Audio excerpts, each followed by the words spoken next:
সিঙ্গাপুরগামী বিমানের পাখায় পাখির আঘাত, ফিরোজ শাহজালাল বিমানবন্দরে। বোয়িং 737-800 মডেলের বিমান বাংলাদেশ এয়ারলাইন্সের একটি উড়োজাহাজ ঢাকার হজরত শাহজালাল আন্তর্জাতিক বিমানবন্দর থেকে আজ শুক্রবার সকালে উড্ডয়নের পরপরই বিমান বাংলাদেশ এয়ারলাইন্সের সিঙ্গাপুরগামী একটি উড়োজাহাজের পাখায় পাখির আঘাত লাগে।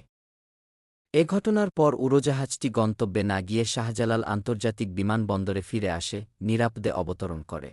শাহজালাল আন্তর্জাতিক বিমানবন্দরে বিমান বাংলাদেশ এয়ারলাইন্সের স্টেশন ম্যানেজার অপূর্ব দেওয়ান প্রথম আলোকে এ তথ্য নিশ্চিত করেছেন। শাহজালাল বিমানবন্দর সূত্র জানায়, বোয়িং 737-800 মডেলের বিমানের আন্তর্জাতিক ফ্লাইটটি BG584 আজ সকাল 8টা 3-8 সিঙ্গাপুরের উদ্দেশ্যে উড্ডয়ন করে। ফ্লাইটটিতে 154 জন যাত্রী ও 10 জন ক্রু ছিলেন। উড্ডয়নের পরপরই উড়োজাহাজের পাখায় পাখির আঘাত লাগে।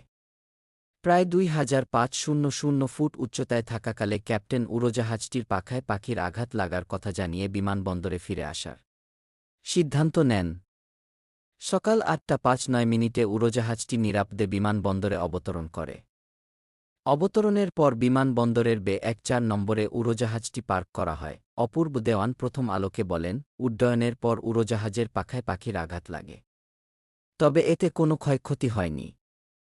উড়োজাহাজটি নিরাপদে অবতরণ করেছে।